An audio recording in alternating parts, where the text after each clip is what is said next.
First time using the new table. I like it. I like it. I see it reoriented itself from this way to this way. I guess that's for camera angles or something. We're trying this because the TV, we wanted to make sure you could see what the PowerPoint was. Natalie can see it on her computer, but if we move that one down, we go in front of the doors with the cord and it'll cause problems for the public. So we're just trying to test this out. If anything doesn't feel comfortable tonight, we can move the room around for the next meeting. Okay, great. Great. Well, so we have building energy update with our climate and natural resources manager, Natalie Rogers. Hello, good evening. So I'm Natalie, Climate and Natural Resources. This is such a cool building. I keep being so excited coming in here. I am just here today to update you on some of the building energy related work that we've been doing so far. In particular, related around a couple resolutions that were passed at the end of 2022. And so, okay, I can do this. Share my screen.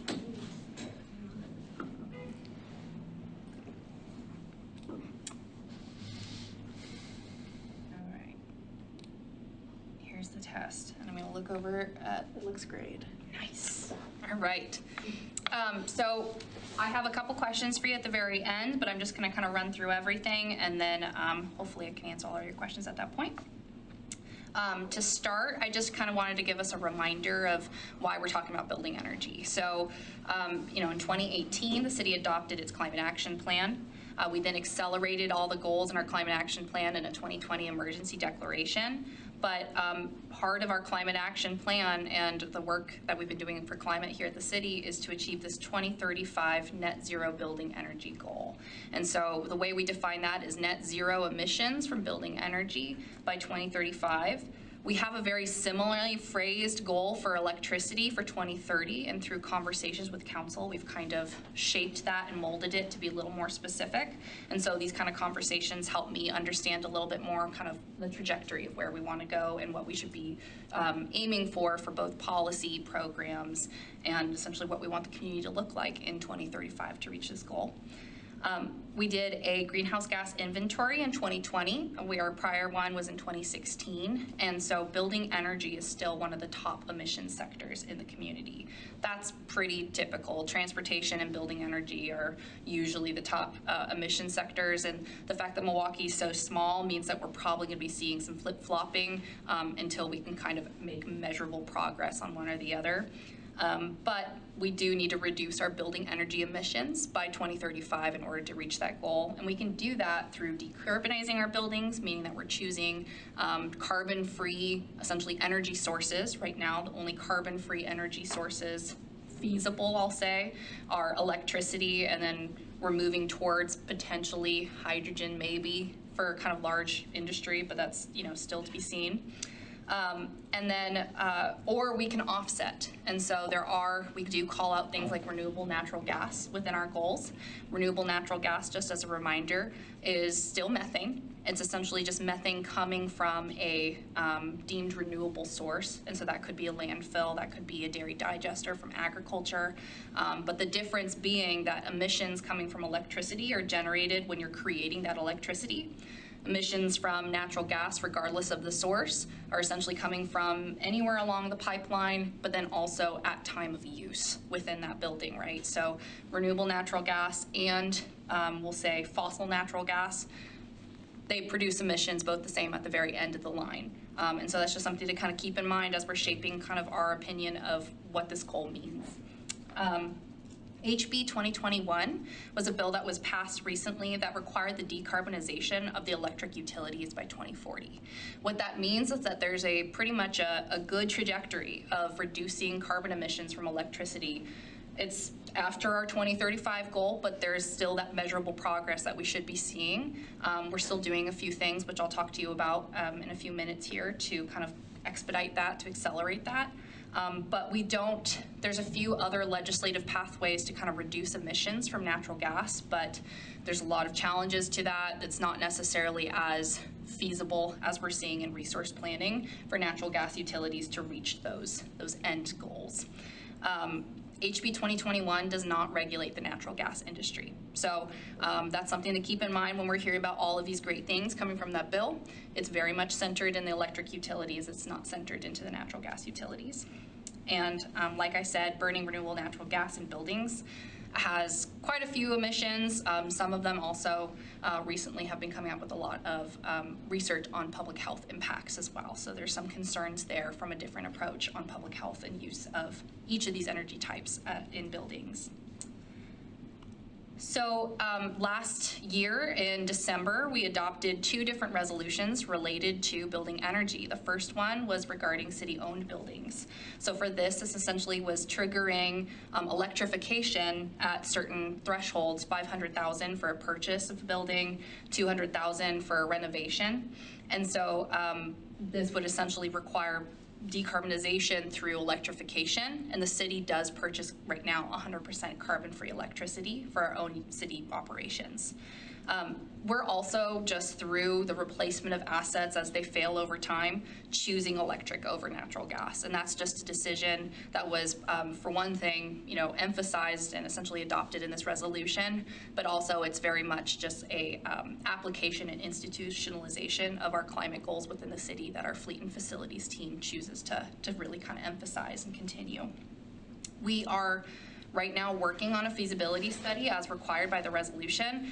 We're seeing some contracting challenges, and that's really around budget. Some of the quotes that we're getting from consultants have been coming in pretty high, and so we're exploring different ways of partnering up with partner organizations, Energy Trust of Oregon, PGE, to see if there's ways that we can kind of piece together the information to kind of provide this kind of feasibility report to a council on kind of how we can actually decarbonize our building through electrification and what that cost would be, what total benefits we'd be seeing. And so that's due June 30, 2024. So it's kind of on its way, but we're just in that administrative process right now. The second resolution was around new residential development. And so this one, calls back to Berkeley, California, had a natural gas ban connection. So it was a ban on connections to natural gas utilities in the right-of-way. They were implementing it for their buildings. It went to the Ninth Circuit Court, and essentially they deemed it was in conflict with the federal energy choice law, which said that it was an older law saying that folks need to have access to multiple types of energy sources.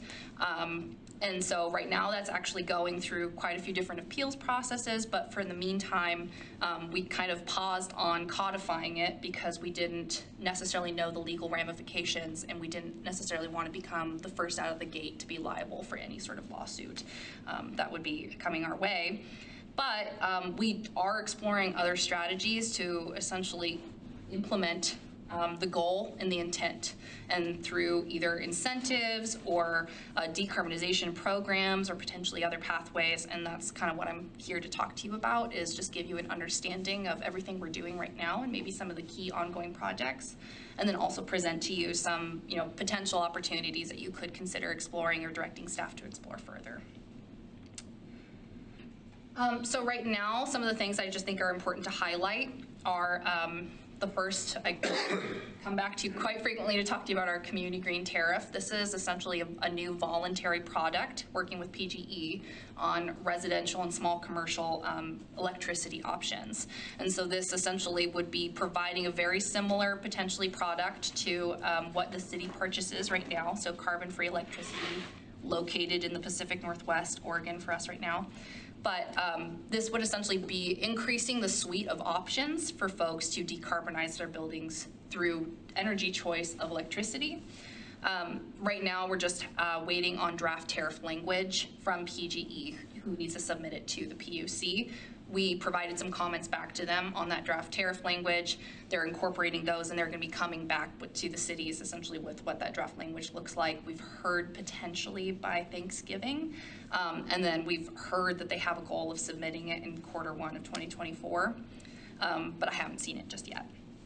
And so that's a great way, because what that also does for community green tariff, and this was actually called out in HB 2021, if you want to look at the details of what that program could be, it kind of gives municipalities like Milwaukie the opportunity to design our own voluntary product, including other community generation sources, community programming. Again, it's voluntary. It would be an opt-out, so it would still potentially have some participation dropouts. But the idea and the hope is that it's kind of a set it and forget it model for folks who are already participating in voluntary products. And because we hopefully would be able to leverage economies of scale, we'd be able to get a new kind of better voluntary product that would be at a cheaper cost. So that was the original intent. We're still kind of pushing that forward of just a more affordable voluntary bundled REC product. So REC being those renewable energy. The other project that we're kind of working on right now is we got a $240,000 grant for the next 3 years on building performance standards. And that is for existing buildings. This is a project that's being moved forward by Earth Advantage and New Buildings Institute with funds from USDOE. And there's quite a few different partners, including Oregon Department of Energy, City of Tigard, City of Beaverton, City of Portland, Eugene, Bend. And what it is essentially we're looking at creating thresholds for existing buildings to meet. And they would have to essentially report out that they're meeting these thresholds for some sort of building energy related target. I'm being very general because what that target is still up for consideration, and that's kind of what this project is helping define. It could be something like energy use intensity, so how much energy are you using in your building? It could be emissions based, how many, like what is your carbon intensity of the energy you're using? And so this is a 3-year project is the goal. The first year kind of focusing on statewide building performance standards. And so they're still finalizing the budget, and with that, that means that they're still finalizing the scope of kind of what's going to be happening. So I'm probably going to be coming back to you next year to talk to you about kind of what that timeline looks like and how the city is going to participate and how we can essentially leverage the funds that we're getting through this grant project. And this, I think, ties in because it really hits that existing building kind of area of building energy that we might not have even hit through the resolution for new development. The other funding opportunity that's pretty exciting that I'll probably have to come back with more information once we kind of apply is the Energy Efficiency Conservation Block Grant. This is essentially federal dollars from the Infrastructure Act's distributed directly to local communities. The key being for communities under 100K in population, we kind of have to go through ODO as a proxy, and ODO is distributing grants. And so they have essentially a set budget, and they're going to be opening up their own grant pool. And then we have to apply for a project. It's pretty open for interpretation. Talking to ODO staff, it sounds like it's going to be pretty competitive too. And so that's also another thing to consider with this is there's going to be a prioritization over climate justice communities, which is good. But they are identifying those as using this climate and justice tool that USDOE developed, and it's based on census tracts. None of those census tracts are within Milwaukie. So I believe 40% of those funds are going to that. So it just means that it'll be a little more competitive for us.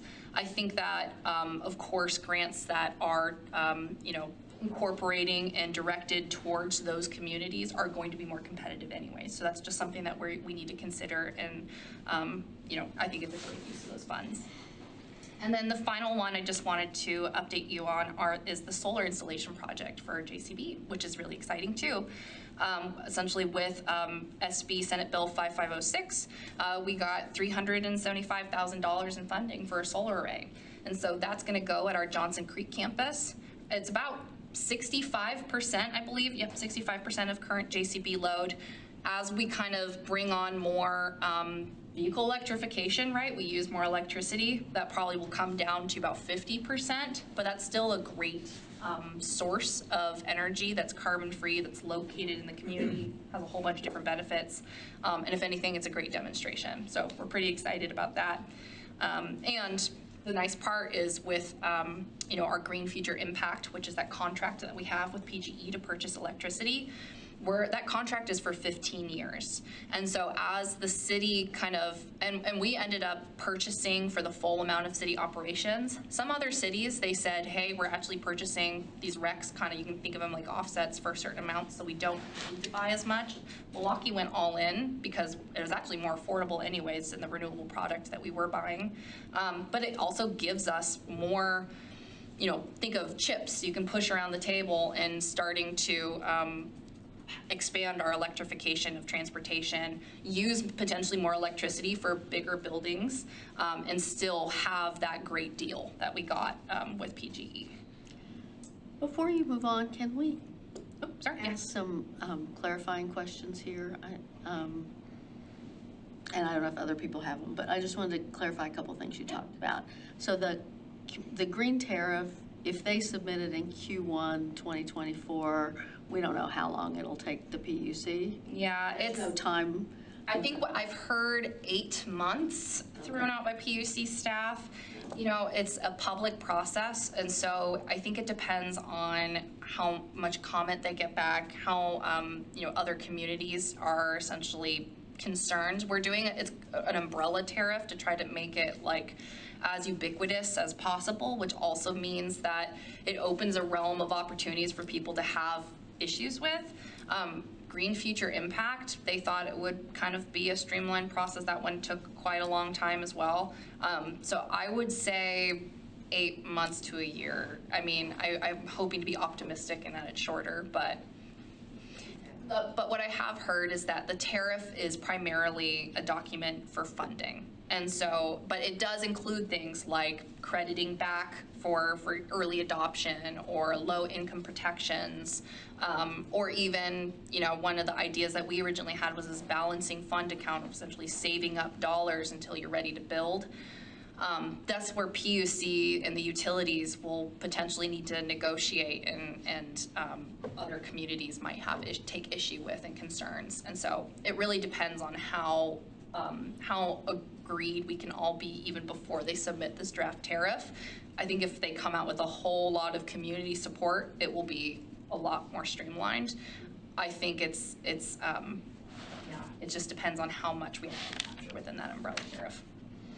Okay, and then on business building performance standards, is that based on size of building? Or like, I know the state did a thing where for the larger commercial buildings. Also, is it commercial, residential, both? Open for interpretation. And so that's kind of some of the things that are going to be identified. So for example, you're right, they were proposing, or they adopted legislation, it was 30,000 square feet for a building was where the kind of the trigger for when a building performance standards would be required. I've been very open with the state saying, great, that's not going to be very many buildings in Milwaukie, and a lot of small communities aren't going to have buildings that big. And so kind of the first year of the project, I believe, we'll be exploring like, well, what is that threshold at a state size? And is that commercial? Is that residential? And then once the state has a standard, the language allows for communities to go above that. And so it will be essentially kind of doing some data analysis within Milwaukie to say, well, based on that state standard, what is the impact going to be? If we want to have a measurable impact beyond that, how do we need to shrink it down or apply it to different building types, or either exempt or don't exempt certain ones? So that's all going to be part of that exploratory process the first couple years. And then outreach and education and such will also be folded in that within the Milwaukie community.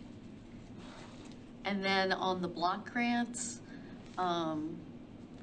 do we know what they'll be offered for, or is that also still under development? It's very broad. And so it's really anything related to, from my understanding, building energy, transportation, electrification is included as well. And I would say energy resiliency. So I imagine things like undergrounding power lines. The thing is, the max grants are going to be 50 to 100K. So it's not a lot of funds. I'm seeing a lot of communities interested in fast chargers. I'm seeing a lot of communities interested in things like, taking those dollars and doing solarized campaigns or heat pump replacements, things like that. This is actually part of the conversation I'm having with a lot of cities, particularly smaller jurisdictions, is there are so many different funding opportunities that we're getting hit with, and one of the big messages that I always convey is that's fantastic, but it takes money to administer money. And a lot of communities Milwaukee's size and smaller and even larger don't have the staff capacity to do that. So it's in our benefit to align a lot of these programs and kind of pool all of our resources.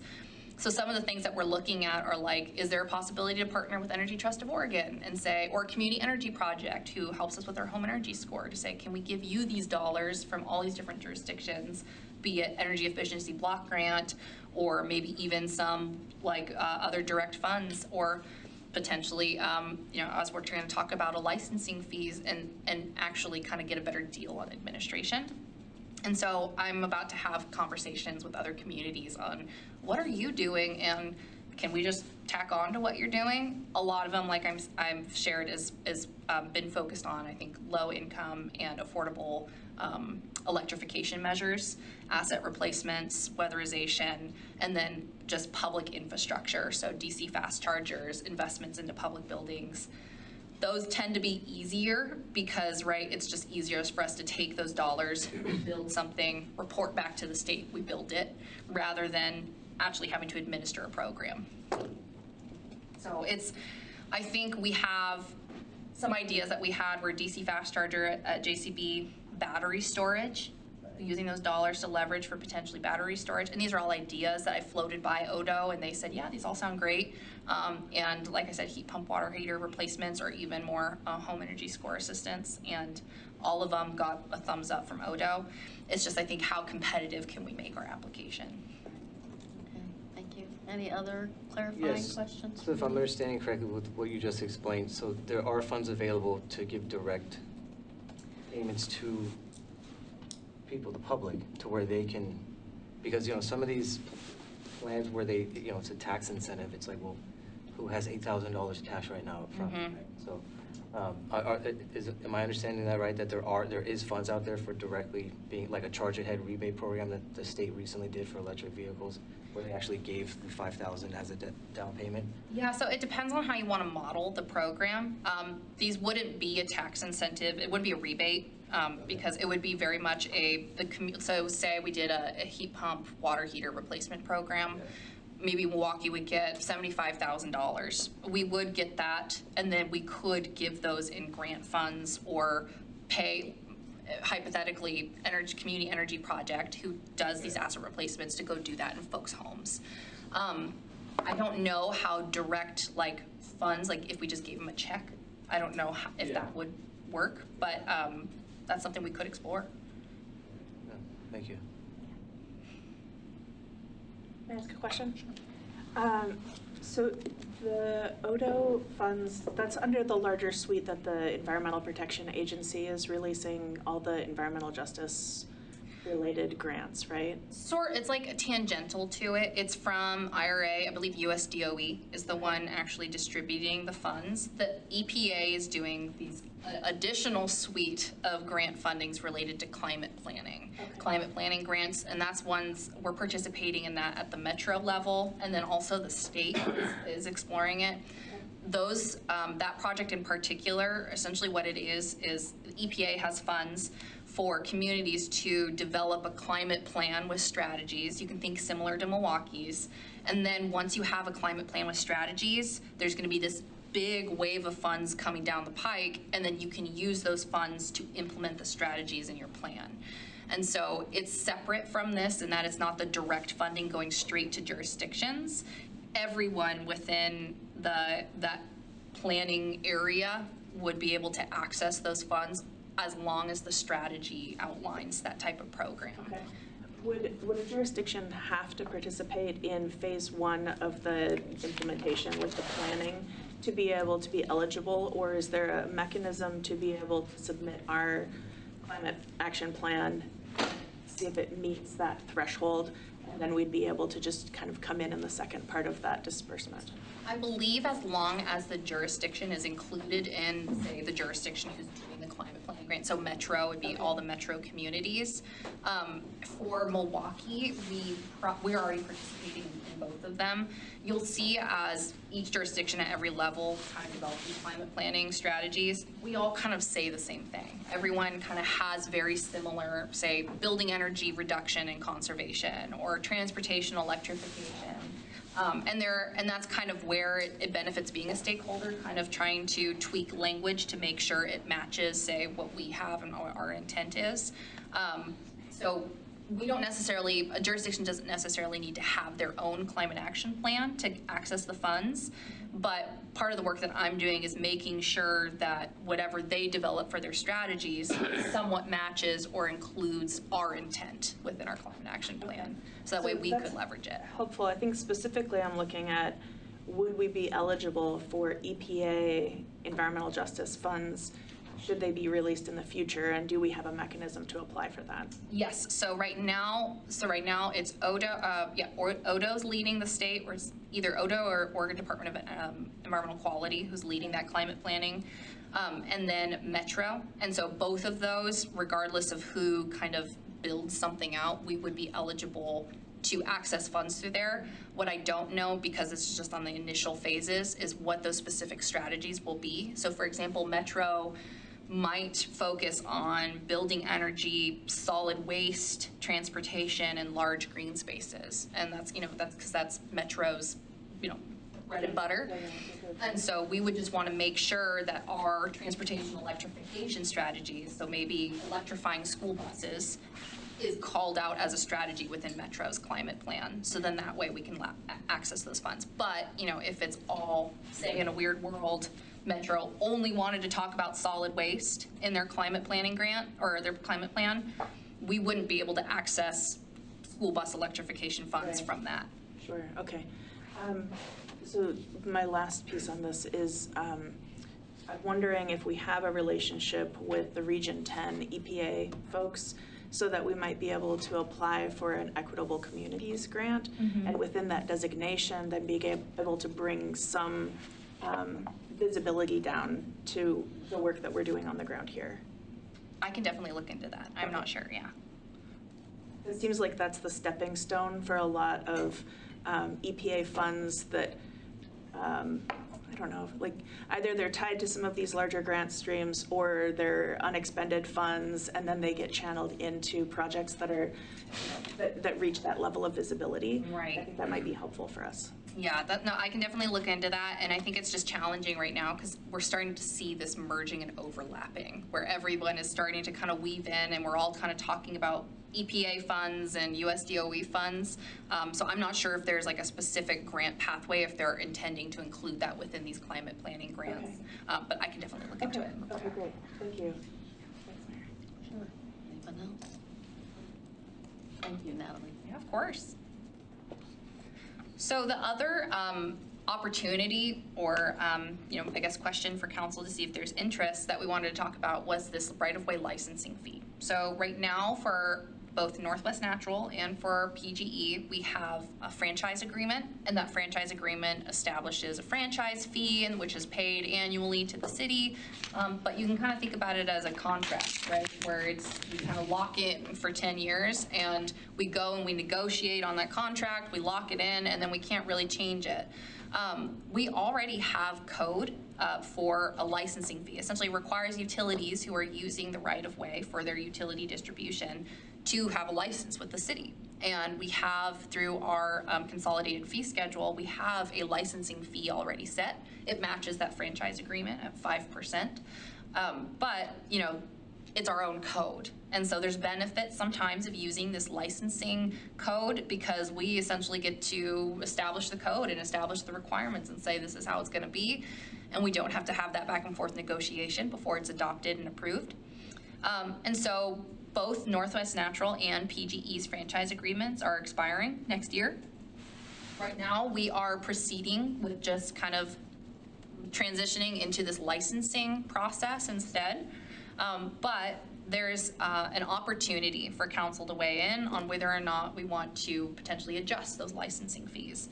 And those licensing fees being adjusted could create additional revenue for the city for a variety of different purposes. It could, go into climate programming, community incentives, other general fund uses. But that's just kind of something we can explore.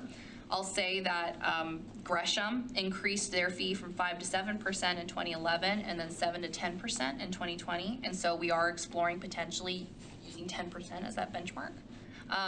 One thing it is important to note, though, is of course, anytime we're increasing these fees, it's going to get passed off to the customer, or the utility customer. So it's not necessarily, without burden, but it is something to consider, especially if we were to use those fees for other programming, if we wanted to focus on kind of affordable communities, or low-income communities or affordable housing. It just provides more options for council to consider. I also included down there, kind of these are the last 5 years of what franchise fee revenue that we've actually pulled. You can see, so we had these different projections in our budgets, and like Northwest Natural in fiscal year 23 was way larger, and that's because these franchise fees also change as utility rates increase too. So it's kind of, you can see the ballpark of where they are. I'll also note PGE has an additional privilege tax of 1.5% on top. What's the difference? Between the privilege tax and the franchise fee? I don't really know. I believe it's something around overhead power lines, but that's a good question. I don't know if somebody else can answer. All I know is that we were not planning on touching it. So the other kind of opportunities I want to kind of throw out here for consideration. Excuse me, before we go on, let me, going back to this issue of the licensing fee versus the franchise agreement versus a licensing fee, do you have more flexibility? Because the franchise agreement sort of locks you in for a 10-year period. So what kind of flexibility does the licensing fee give you? I believe it's a 3-year license, at least what's in our code right now. Five-year license in our code right now. But again, that we would be able to adjust that as council adopts new Just by code change. Yes. And so it wouldn't have to be a negotiation with the utility to change whether or not that's going to become a 3-year agreement. And so it just provides council, I think, more ability to control what that licensing essentially agreement looks like compared to a franchise agreement. Thank you. Of course. And then along that line, what is the process to renegotiate the fee? For the licensing fee, it's just a consolidated fee schedule adoption. So essentially, council would adopt it by resolution, a new licensing fee. So what's happened in the other communities is that this is a very transparent pass-through. So a letter will go out from the utility to the customer explaining that the city has increased the rate to X, and that now means that X is being added onto their bill. So you can go up to 10%, I think is where we were in Gresham, was it 10%? I think Happy Valley just did one up to 8.7%. So there's a range in the region that people have increased. And you could consider a phased increase as well, if you kind of want to do it gradually. What has been the average increase, what has been the result from Gresham and Happy Valley? Do we know that info in terms of what the average increase on the customer has been? I don't know what the average increase on the customer bill, it probably is related to how much electricity they're using in that proportion under their bill. Yeah, I can ask Gresham staff. I'm assuming it changes the cost per kilowatt, right? That's how they would, so I'm just curious what the average increase on the cost per kilowatt is. Or it could be a flat. I was going to say, if you look at your PGE bill, that privilege tax is just on there as a flat thing. That 1.5% shows up on your PGE bill. It's not affecting the kilowatt bill. Right, but it'd be a licensing fee though, right? It wouldn't necessarily have to do with the privilege tax. Well, yeah, I don't know, but I'm just saying it could could go either way, I think. They may just take essentially the total cost that would be borne by PGE and then divide it by the number of customers that they have. I don't know, what I don't know is if different rate schedules of customers, so say like an industrial customer compared to a homeowner would have a different kind of contribution to that fee. I'm sure it is, but I can definitely ask. Well, and next week we have a fee and taxation training that Toby's going to be leading, talking about ways that council can change its revenue sources. This would be a great one. We're covering this anyway in that training, but it'd be great to just give an update on what we learned for how it's affecting the Happy Valley and Gresham families and what that looks like. So in preparation for that training, would it be possible to get an idea of similar sized cities and the licensing fee or tax percentage that they're using, so that we can get an idea of, you know, would we be considering actually raising this up beyond what the industry standard is, or if we're actually matching an industry standard that other cities have adopted? I'll share that 5% seems to be kind of the norm, talking to other communities, though I mentioned that we were exploring this to other communities, including like Hillsborough, Beaverton, all the metro communities, and they were all like, oh, tell us what happens. I think communities are interested. Just a general point, the right-of-way codes with the licenses are kind of new, right? So a lot of jurisdictions are getting ready to transition. So this isn't something that has happened frequently. And the rate set in franchise agreements is capped by statute. Okay. So what we're seeing now, and in fact, I just had a phone call with the city attorney at Bend. They're thinking of adopting a right-of-way code, and we were talking about all of these issues. Tigard is in the same position. They are starting to transition, so everybody's trying to figure out how to do that. Some of the larger cities like Gresham have kind of already gone down that route. So I don't know we'll have a lot of apples to apples comparisons with smaller jurisdictions, but I certainly have not exhaustively spoken with everybody, so. Thank you. I just had a quick question about in our code, pop quiz, I guess I should know this, but in our code, it doesn't specify specific utilities, does it? So while we have agreements for PGE and Northwest Natural, could we in the future put a franchise agreement in place for like Comcast or broadband, you know, companies that are laying optical fiber or something, or if, you know, kind of along those lines, that while we maintain the infrastructure, then there's this additional cost for that expansion into Milwaukie? To my understanding, in the consolidated fee schedule, we can be more specific. But we're talking about two different things, so I just want to make sure I'm hearing you correctly. You would want to now reintroduce franchise agreements, or are you talking about using the right-of-way code that we have? The right-of-way code. Okay, so for right-of-way code, we can come back to you with how we might differentiate the different types of utilities in that space. At least when Justin and I were talking, we felt like the utilities, if they're similar in nature, should be charged similar in nature. So you'd have a hard time with natural gas versus PGE being treated differently on rate. I'm not sure if that extends then to Comcast being treated by differently. We would have to look at that. Okay. Yeah, generally speaking, what you're recovering through the policy behind it is you're recovering the fair market value for use of the right-of-way. And so that's kind of the the guidepost, I guess. But I still need to research and do a little bit of digging to figure out what the parameter is. Like, you know, we've got Gresham at 10%, Happy Valley at 8.5. What factors in that? Could we do 50%? I mean, obviously not. I mean, that would make huge bills. But I'm just saying, like, what caps it? We have statutory caps for the franchise agreements. So well, those communities have tied it to related services. So in Happy Valley, they're tying it to the undergrounding of wires and of maintenance of their lines. So it's a very specific, you can see why the rate is being used to benefit the actual right-of-way in that case. Gresham, I believe, is using it for their streetlight program. So they're paying for their streetlights transitions as well as the maintenance. And so there's, again, a really easy nexus, which I think probably keeps them less in court. But they even got sued over this in Gresham.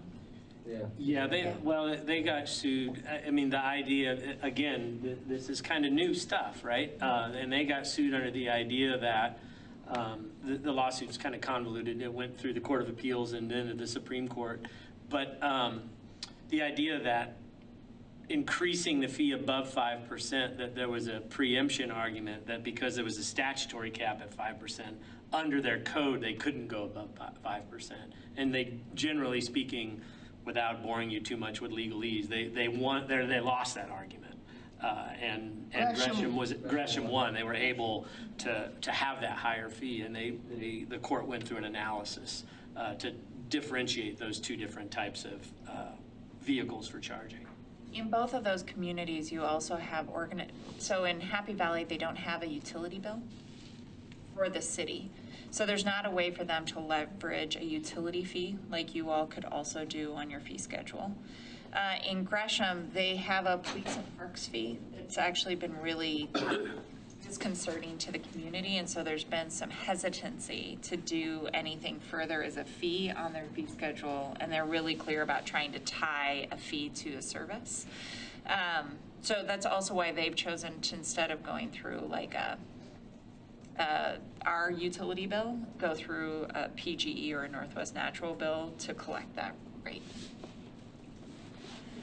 And just to the question Rebecca started with about Comcast, most of the telecoms, I don't know, maybe all of them, have, over the last 6 years, have gone from the franchise agreements to this code. We've done that transition with the telecoms. It's just that these other utilities are just later, had newer franchise agreements, I guess. Because, that code was adopted in like 2016. Mm-hmm. Yeah. Right as I came on. Great, thanks.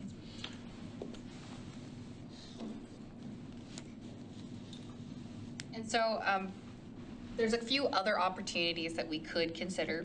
We'd need to put a little more thought to it and come back to you with some more details, but I just did want to throw them out there for you to discuss. One of them, of course, is development process incentives. So this would be very much for that new development side. Probably shifting incentives and trying to promote electrification, just again, because we have that trajectory that we know is going to, over time, decrease in carbon intensity. As a reminder, we're preempted by state building code, so we can't say for new development you cannot install natural gas stoves, and that's because that falls within building code.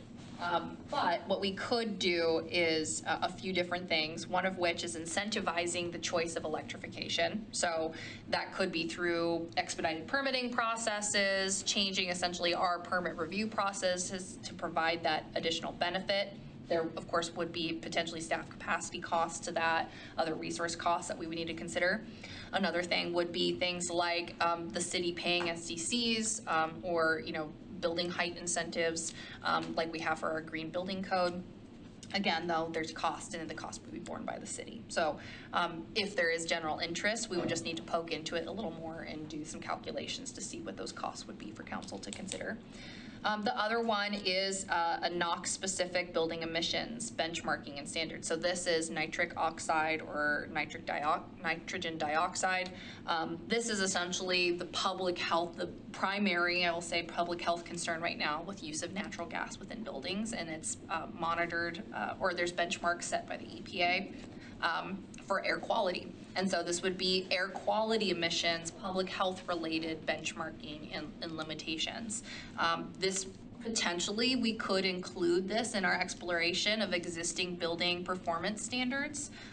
That's something that I could bring to the group to say, hey, this is something we're particularly interested in. How would it look?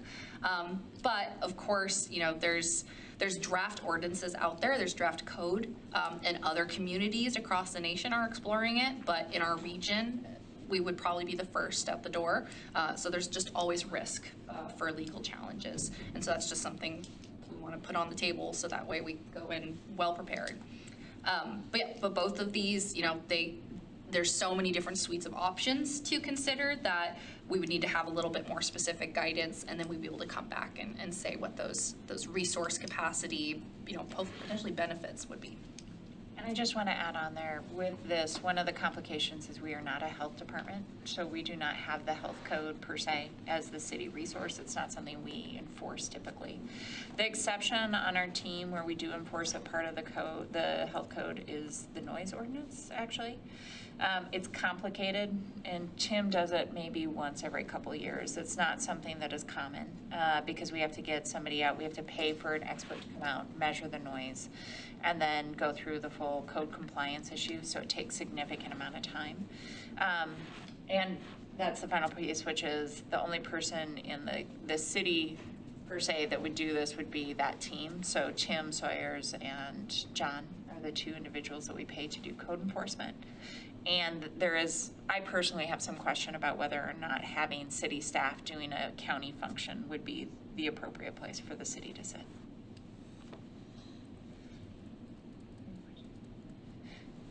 So pretty much I just wanted to end with our two big questions, which are, should we return to you with a proposal to increase the right-of-way licensing fees and potentially how we would outline that for different utilities?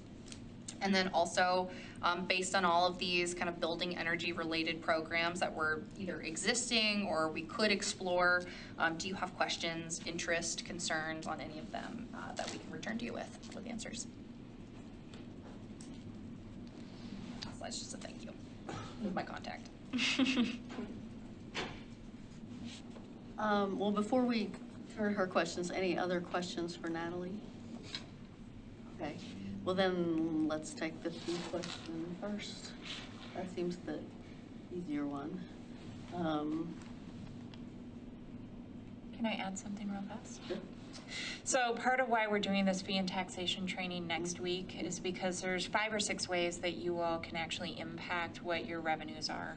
We've talked about some of them over the years, so a levy, a bond, our base rate, fees, something called a business head tax that we've talked about a couple of times since I've been here. All of those things are going to be a part of this discussion. We've added the licensing fees because it's on the list of ways you could impact. But all of these have the same impact of impacting families who are in Milwaukie, and so we just wanted to make sure that you had a multitude of options. But if you have a preference for this, if you have a preference for something else, we can punt this to next week. I think we just wanted to know, are you all interested in talking about a rate change towards the community that helps pay for some of your climate work, or that disincentivizes energy use? I've got a question that may need some clarification here. I kind of go back to, the controlling code. And so, say for instance, we said, okay, we're going to go to 10%. Well, does that lock us in for 5 years under the current code? Do you know? If they do a 5-year application, if that's what our application Oh, is. so if somebody applies for a license and they grant a license, are they grandfathered in for the term of that license at the fee? Is that your question? Did I restate it accurately? I didn't understand your statement, but let me try. I think mine's a simple question. Here's a hypothetical question. Okay, we say we're going to go from 5 to 10%, okay, under the new regime. Does that mean that we're then locked into that rate for the next 5 years? Because we're under the existing code of 5 years, right? I believe it's when they get their license. So it's like at the time that they get their license, and you say the fee, say at 8%, and PG gets their license next year, they do get that 8%. But maybe there's a delay in the following year, you move it to 10%. And then Northwest Natural gets their license the year after PG, they would get the 10%. So it's kind of like you get locked in for when you kind of strike your application, or does it increase? I think I understand that, but my question is it once, a entity Gets their permit. gets in, is it then locked in for 5 years? That's my question. I think it's a 3-year permit. 5-year Is permit. that 5 year. Okay, then yeah, it would be locked in. Okay. I think if you've got a permit that says. I'm not sure. I'm gonna have to put a pin in that. I'm not sure because I haven't looked at it from that perspective. You get a license, but that license is subject to the fee schedule, right? So if the fee schedule changes during the term of that license, it might change. I could think of arguments both ways.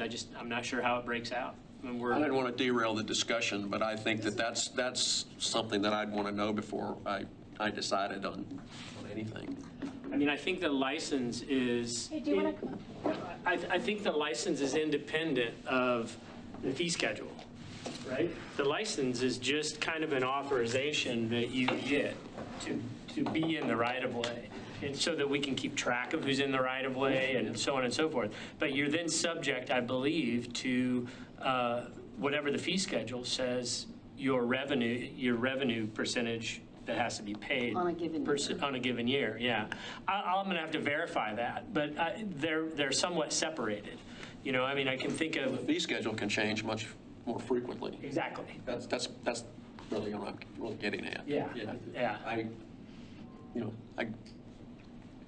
I'm not sure what I'm going to do next week, much less, 5 years from now or 10 years from now, so. But that's a great question. I can see, I could argue it both ways. Yeah. Okay. I'll back off of that, but that's just something I'd like to. No, I think have it's some a great clarity. question, and I think the other thing to consider is when we choose venues for placing these fees and taxes and whatever the choices are that you make, if you decide a utility schedule, that absolutely changes as soon as the fee schedule gets adopted, and you could choose that number to move at any point. We can readopt that during the year. We try and do it as an annual adoption. But at that point, that is a little more, I can easily give you that answer to And you that. can reduce it. You can, absolutely. You can, and you could do what, Natalie suggested about, about graduating it. So you could go 7% one year, 8%, whatever. But the downside of that is probably the utility's going to send that letter they're sending every year, and it's going to. It is what it is, I just appreciate flexibility, Well, so I am interested in hearing more about this and engaging more in the conversation about the right-of-way license fees. But I wonder if that could be accompanied by a legal interpretation, summary that can give us the bumpers to be able to have that conversation. And I don't know if that happens next week or starts next week or something along those lines, but I feel like it's very valuable to have the real-time legal input, but I think it might be also helpful in preparation for the conversation to have something that we can go back to. Yeah. Yeah, and I think one of the things that I'd also say is we're going to go into this conversation next week. You may have questions on some of those fees as well that you want included in that same memo. So just say, let's talk about it next week. We'll all be here together, and that'll give you a sense for what the boundaries are, how many of these you'd like us to make sure you have that document for. Does that work? Okay. I will add it to my list of things to make sure we walk out of here with. I'll also say that Justin and I talked about this earlier today, but I get where he's coming from, that we have to treat like utilities alike, although, we are treating telecoms different from energy utilities. And so, I guess I would like to see if there's a way to push back on that and see if there's a way to either through some code language in our right-of-way code or something to be able to distinguish Northwest Natural from PGE and to be able to charge a higher rate. And because PGE is doing things that help us advance our climate action work and Northwest Natural is not.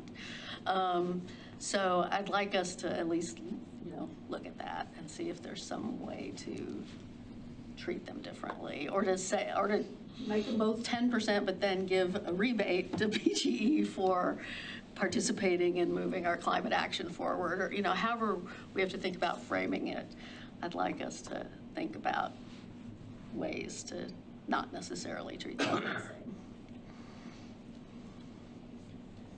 Yeah, I'm interested as well. I'd like to see this. And I'm glad you brought that up, Mayor, because that was actually a question I was going to ask, is if there's a possibility that we can fluctuate, because whatever costs are, you know, if we can, then that allows us to kind of offset whatever increase, right, by lowering PGEs, hopefully that. Well, it's all incentive, right? Incentive. I mean, the Right. more gas prices go up, the more people will be incentivized to transition. Right, well, that, and it gives us some funds to work with now to really help offset the increase for those most vulnerable, potentially, primarily, right? Because those are the ones that are gonna feel it the most, so.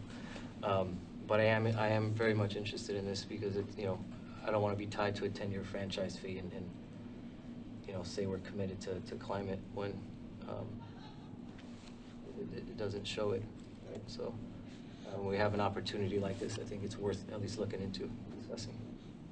The only thing I'll say about disparate treatment is that nobody else in the state does that. I think they're tandem with both of them, so you're likely to draw some sort of challenge. We can certainly look at options for things like that, but it certainly has not been the case that other jurisdictions have differentiated between PGE and Northwest Natural, to my knowledge.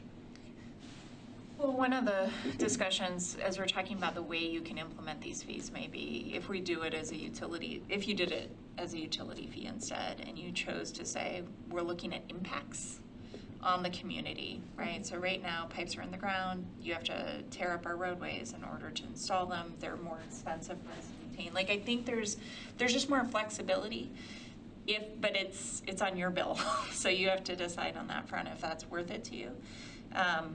It's really hard for us to differentiate in something that we said is just a straight rate. So we'll look at it and we'll make some phone calls, but I may come back to you, going back to let's look at several different funding strategies and figure out if some of them are more flexible than others, and that might help in that memo. Okay. By the way, I really like this setup. This is really nice. Yeah. Can I go to the second question? So I serve on Clackamas County's Public Health Advisory Council, which advises the Board of Commissioners, which serves as the Board of Health. And I'm wondering if there can be, you know, like, we're not seeing, we're not always seeing aggressive forward action from the Clackamas County Commission around climate justice. You stop. So I guess what I'm wondering is there interest for something from this council to be presented to the advisory council, and then, you know, try to move some of this conversation about air quality and environmental justice and larger health impacts to the Board of Health? It's a direct line, and we already have someone there. Like, can we do that? Do you all want to work on something like that? We already have someone there, meaning you? Yeah. Oh, okay. Yes. Okay. Is she empowered Let's to do write a it. letter with Natalie and then to send it around to all of you? I'm empowered to do a little more than a strongly worded letter. You're gonna go, oh, no, that's all. I mean, like they go through the process of determining goals and priority areas for the Board of Health to consider. I mean, I don't think that the Clackamas County Commission is going to declare a public health emergency around, you know, indoor air pollution, but Could happen. we could have a couple of other steps before that point that we might be able to get some traction on. I would recommend you talk to Milwaukie County, because I believe they've taken similar steps and. I could do that. This is so weird how it all comes together. I'll also share too that Clackamas County did also receive direct funds from the Energy Efficiency Block Grant for use within the county that they can spend to Are do some of those- those works, to do some things. Are those funds tied to the census tracts? No, Okay. they just they can submit an application to USDOE and just get some money. And I think that all that's due right now, or has been due, is a letter of interest. Oh, so they don't have money yet. You're saying they're eligible to No get? jurisdictions have gotten dollars dispensed to them yet. Okay. Yeah, but I believe they just need to submit a letter of interest. I don't know when that window closes, but they are definitely over 100K, so they get direct Direct funds. service. quick question, and I can follow up offline also about this, but does that mean that that would be eligible for programming across the entire county or just unincorporated areas? I believe it's across the entire county. It would be Okay. serving as the public health department. Okay, excellent. Okay? Other thoughts on the second question? Yeah. Did want to let you know we're about 5 minutes over, so we're at 5:05, and I think everyone here is here to talk about libraries, which is your next agenda item. So can we keep it to 3 or 4 more minutes? We can bring this back if we're actually Well, I have a- meeting in yeah. December, Yep. right? Yep. So we'll be back here in December to talk about the goal item at the study session, so in 1 month. Did you have something? Yeah, I just wanted to say, I'd like to see the continue the ongoing decarbonization projects and, or what we're looking at, specifically the development process incentives and any other incentive programs, working with those grants that are available as well. I would like to see us have a little more discussion, and maybe we can invite some speakers who have been working on the NOx regulation and look at that a little more directly, because it's my impression from what I've read that it wouldn't necessarily be a code enforcement issue if we adopted it for new buildings, because all of gas appliances are going to violate it. So it's really it's really a way of shutting down new connections. And I think that if you do that at the county level as the county health department, you have standing in court because you have the right to enforce around environmental air quality. I had this debate in my career, I'm sure Natalie's had this debate in her career, around idling outside of school zones and who has the authority to set up school zones and to stop idling your kids. At least everything at the time that I read said that the health department should be the agency who's making that determination, because they're the only ones who are qualified to determine what the health impacts are. Which is why I actually really like what Rebecca is talking about. I think there's a great way for us to have a conversation at their level. And if it bans all appliances, that is fabulous. I mean, if this becomes a really easy enforcement for them, they're more likely to do it. So I think that's probably something you can even say. Well, I would like us to talk about it some more, explore it a little bit more, even at our level. Also, Justin reminded me today of something, of another option that has come up in other discussions, which is we do have the authority to approach the state to amend the building code and to take a different tact in our building code. That's a bit of a lift to write the code we would want to write and to approach the state, and no other community has done it. It would be better, again, to have some partners to go do that, but I just want to make sure that that was kept in the mix as an option we have. Bring that up recently to Patrick, our building official, and City of Portland actually did it for sprinklers, I believe, in fire protection. I will just say, I think it was a very long and arduous process for them to do it, but it's definitely something that is on the table to explore. Well, and we could do an initial letter without a code that says, we're interested in doing this. Can you give us your initial feedback? If the feedback is we're open to it, we'd like to see the code package, then we would have at least enough direction and justification. Yeah, good idea. Yeah, I like that. The other thing I wanted to say, I mean, part of what's attractive about the fee increase is I feel like we're in this period, the next year or two, where there are all these incentives coming available to people, and there are all these groups like Community Energy Project and all of them that we need, you know, it would be nice to have funding for a second staffer who could help do that kind of outreach work and work with residents to help them figure out what they might be qualified for. So that's part of why I'm interested in the fee increase.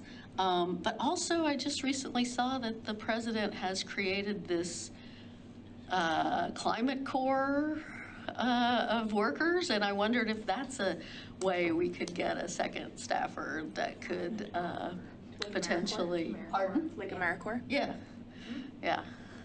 That could potentially be that kind of public outreach person to work with residents. So anyway, I mean, that's just something, I feel like we've got like a couple, 2-3 year period here where all these things are coming down, and supposedly the state's gonna do a better website that brings them all together and blah, blah, blah. But I think, we do know we're gonna need more than websites. We're gonna need some people that can answer calls and help people navigate. And so I'm interested in trying to figure out a way to provide that kind of help to people to take advantage of all these financial things before they disappear. Okay, any other questions or comments for Natalie? Okay, well, thank you. Thanks, everyone. Thank you. And we'll move on to the library board's annual report. Our librarian, Brant Husher, our library director, and a whole stack of people. And the cast of characters. You guys are welcome to push up. And these guys can slide this way too a little bit. Pull more chairs around. We can mix in. Oh, yeah, that's true too. We're going to play this game where each slide has 1 or 2 different people. Oh, okay. We have a plan, Okay, okay. and we may even keep you on schedule. We might even. I'm not asking you to change anything. We're just. Right on. Perfect. Do you have members of your teen advisory board? I do. Would it be okay if they joined us at the table for the whole presentation? Sure.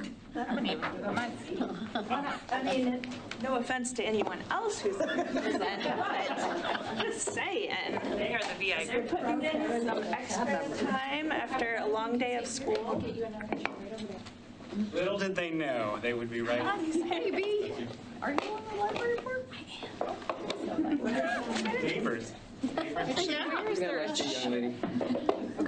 I don't know how to pull up these. Yeah. I'll pull a chair. Yeah, No, you're good. I'll pull a chair. I kind of want to Oh, stand. these chairs are all connected with each other. No, you're good, Scott. Ingrid, do you know Harper on the tab? I kind of want to stand. They go to Rao. That's my kiddo. Oh. They're at work They're right tonight. here. Right down. Thank you for your time, and we really appreciate it. My plan is to do our presentation in 4 parts and then questions. I'm just going to do a quick highlights of the written report rather than going deeply into a written report. You have it in writing, you can take a look. You'll let me know if you have questions. So I'll highlight things. Part 2, our board chair, Carla Branson, she'll highlight some of our board's work over the last year and her impressions of the library's work over that year. Part 3, B. Perkins and Ingrid Keswood will be talking about our new teen advisory board, their work at the library and the importance of teen input. I know that's a topic that this council has interest in, so I'm really happy that they're here to talk about that. And finally, we will have our library board members, Mary Ruth Storer and Sean Smith, discuss the work of the Friends of the Library, which Councilor Massey can also talk to, I'm sure. The work of Friends and library programming impact also made possible by that financial contribution of our Friends of the Library. So that's what we're going to do today. And I think we're going to keep it on time.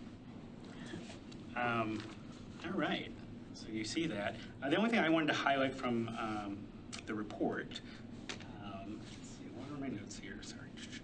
Oh, so my written report this year was really to tell that more complete story of the work of the library. While this is the board report, I really think of it as a way of sort of, we're a library, right? We want to share that story. And I think so much of the work of the council isn't focused on the library, and that's fine. But I think we need to really take the time to tell that full story. We're off doing our own thing, and I really want to take this opportunity to sort of give you that information so you know what's happening there. So that's the first thing.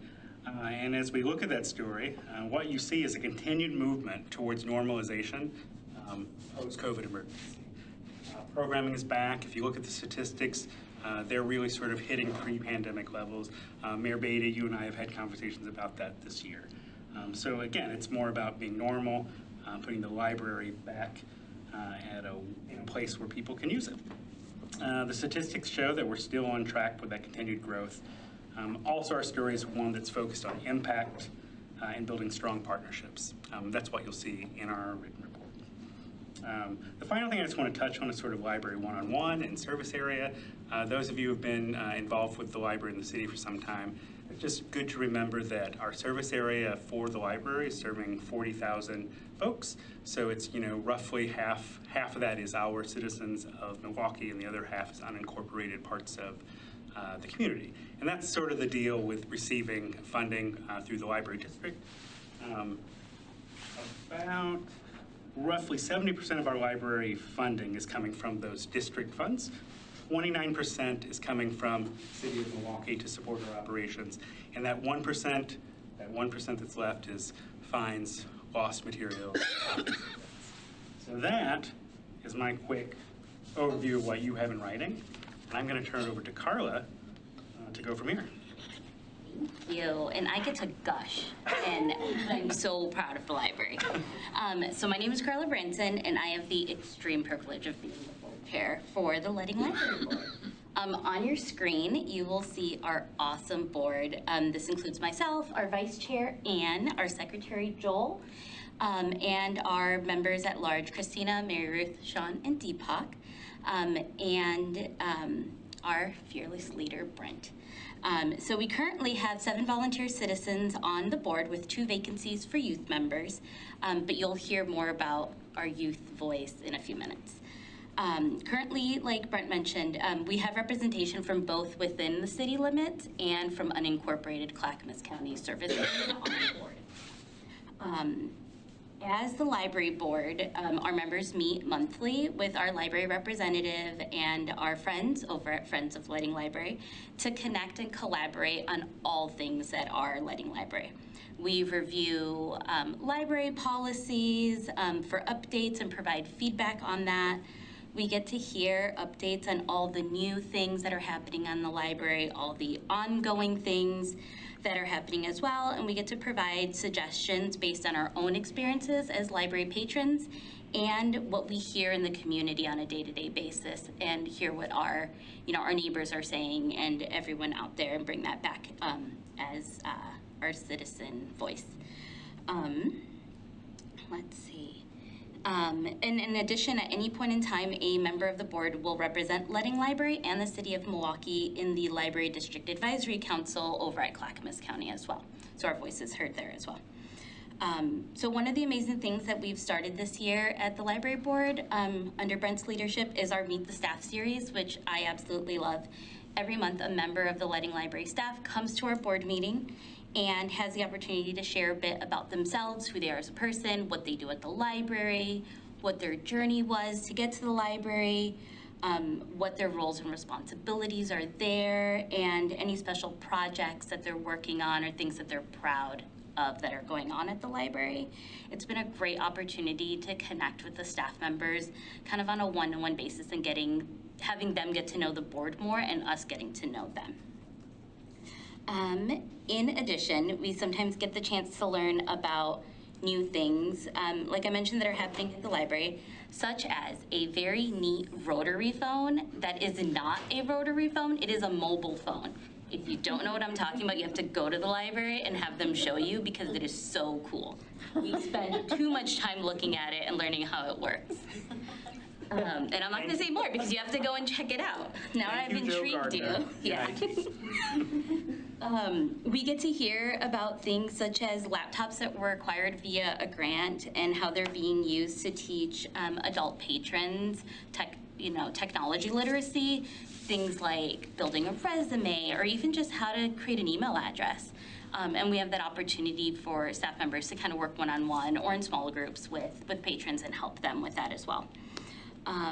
And another cool thing was that that I liked was that we got the new text messaging system that replaces email. So when your holds are ready, or you have overdue, or your books are due, I just got a text this weekend that was like, "Don't forget to turn your books in on Sunday." And I was like, "Thank you." So getting to hear all those things are just exciting to me, obviously.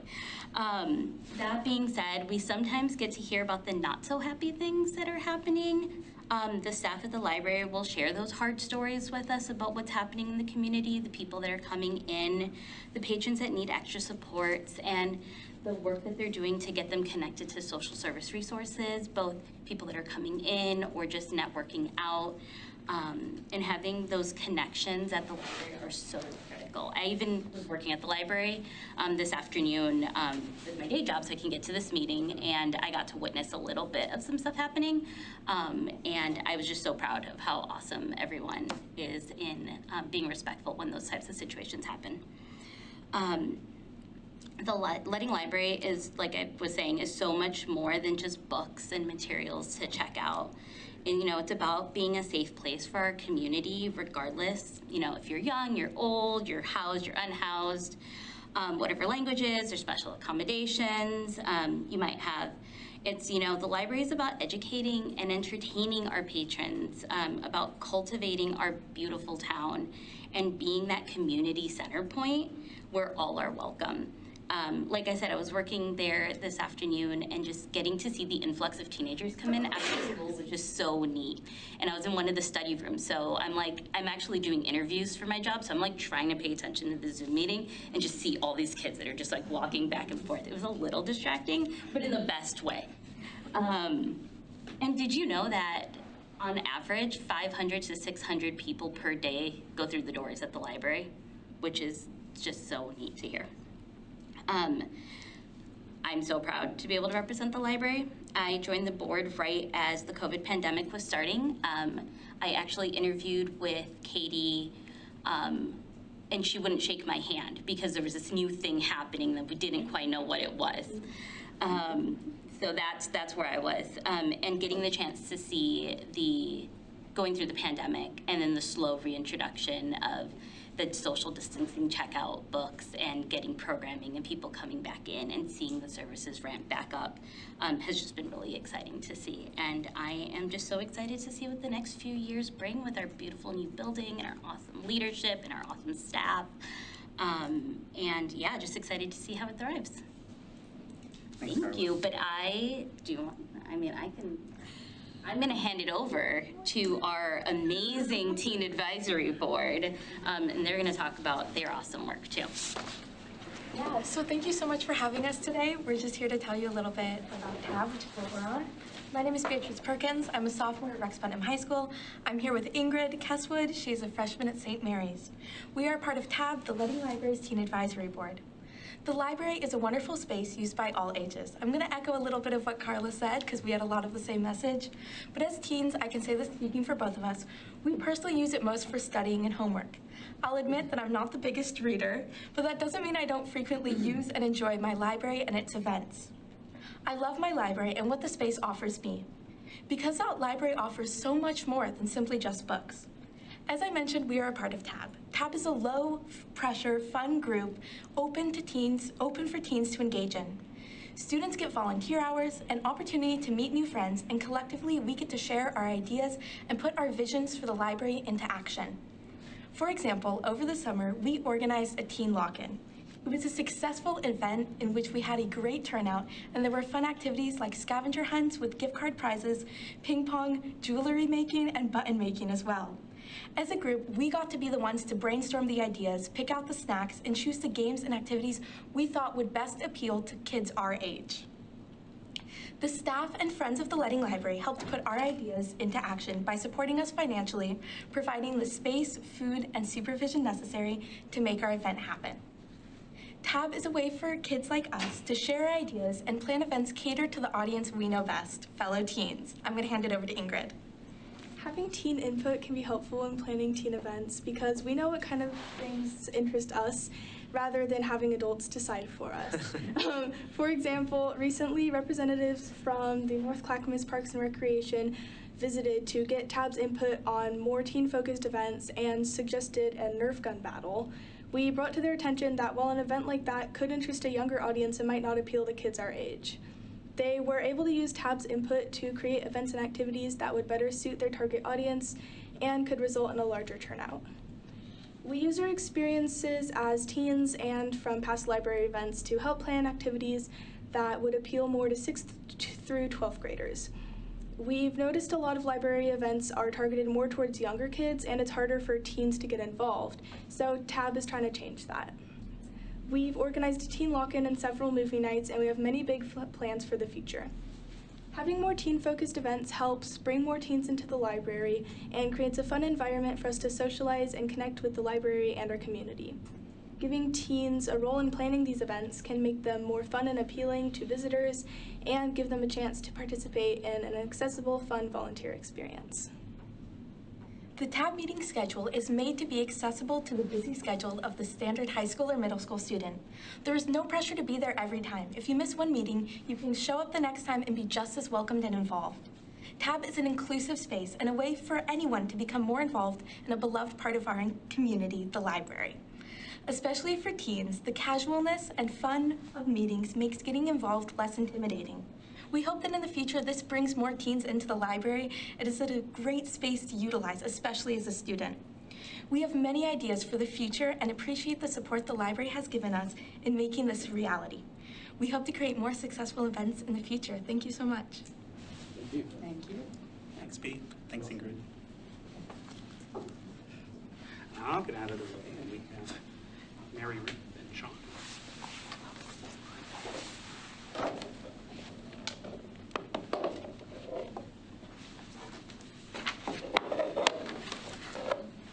I'm Mary Rivstar. I'm one of the library board members, and I'm going to talk about our library's programming.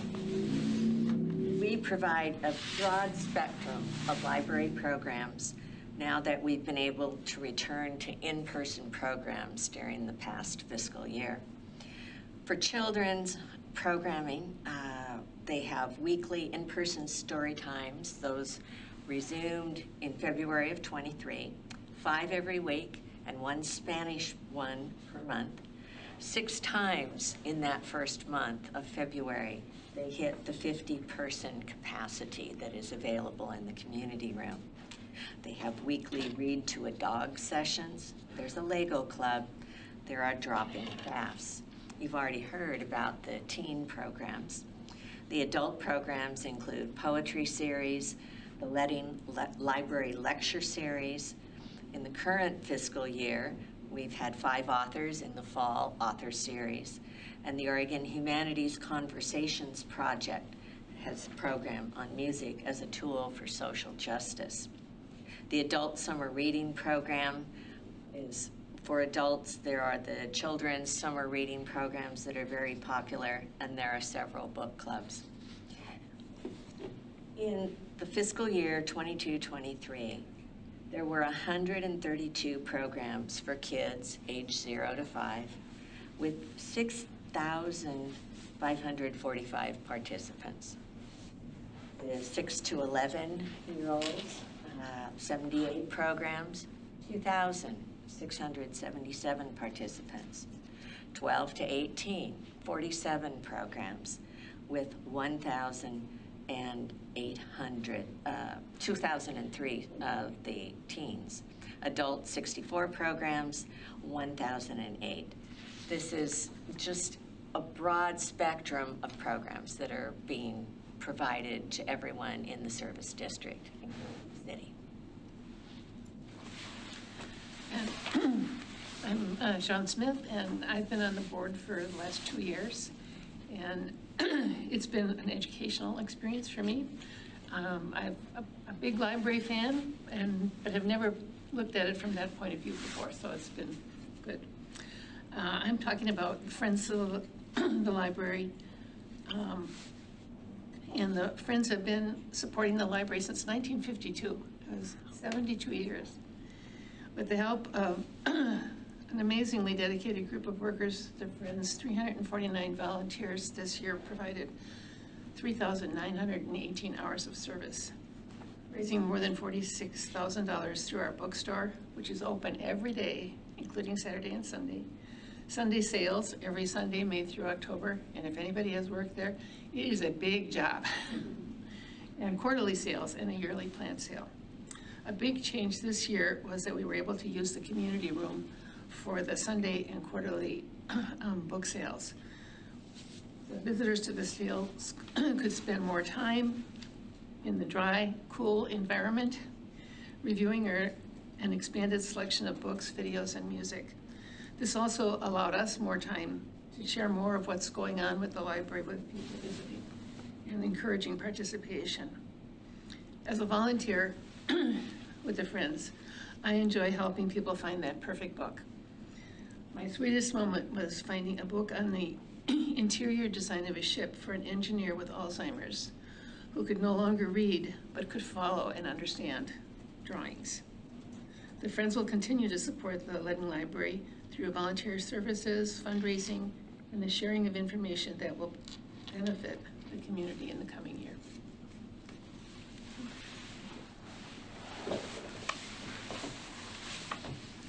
Also, just with Programming and Friends, almost all of our funding for programs is coming from Friends of the Library rather than city funds. The Friends gave this calendar year, they dedicated $46,000 towards materials, programs, and services on behalf of the library. So thank you. Do you have any questions for any of the speakers that we've heard tonight? Thanks. I should say, no questions, but great information, yeah. Especially the youth board, I hadn't, that's been a nice addition that we haven't heard about before, so. Yeah, and I would point out Jesselyn Gale Beck here, our librarian, who said, yeah, we need to do this. This is very common for libraries to sort of create that space. And I think what I had a conversation with Bea and Ingrid yesterday, the thing that came out from them is really that idea of unstructured, being able to come and go as they need to and just feeling like they have voice there. So I apologize for not bringing it up before now, but in conversations it was clear that they needed to be at this table.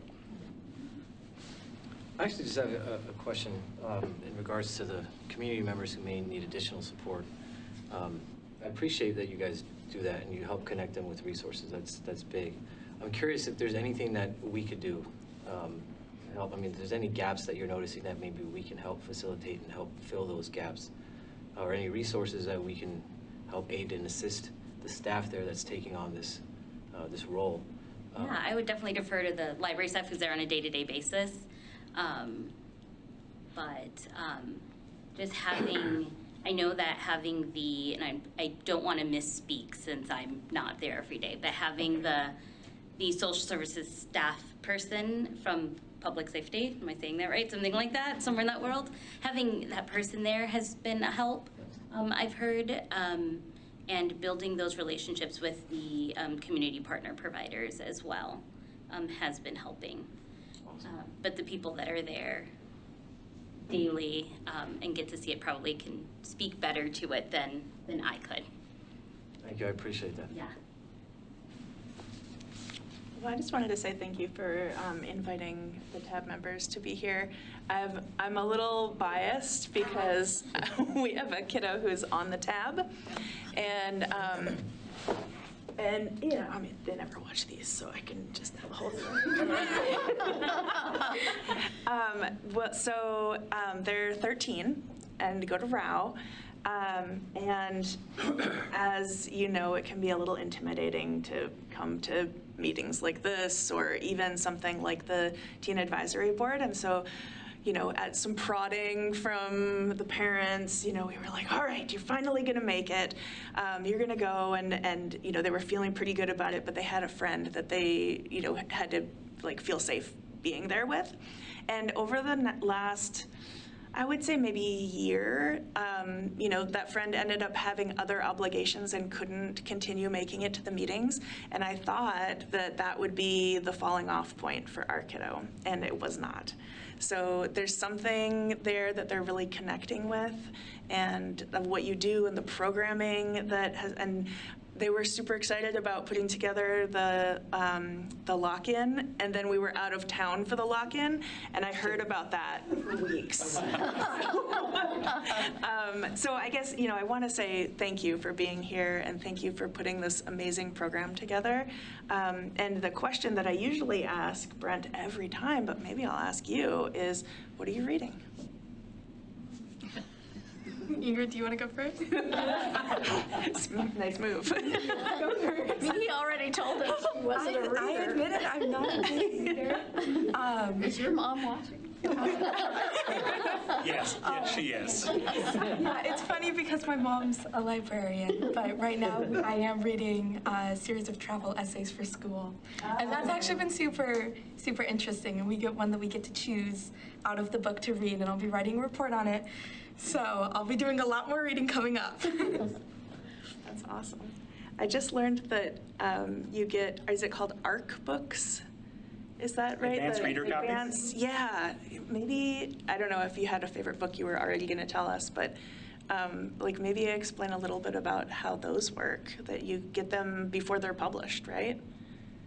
Yeah, we get a box every month or two from various publishers that want to send ARCs out to libraries. Sometimes they have already been published by the time they get to us, but it's usually a selection of kids or teens books that are coming out in the next few months, and I'll hand them out to the tab and see if anybody wants to read them and suggest them as a purchase. That's great. Do you have a favorite book? Right now, I'm reading Little Women for school. I actually really like it. I'm only on the second chapter, but so far it's really good.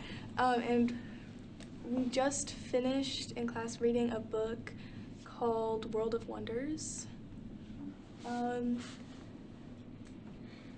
It's it's like an autobiography of Amy Nezuko-Motetiel. She writes poetry and books, and she sort of compares her life to plants and animals in the natural world, and I really like that one. I thought it was really interesting, so I recommend it. World of Wonders? Yeah. It's sort of short. The chapters are pretty short, but yeah, it's good.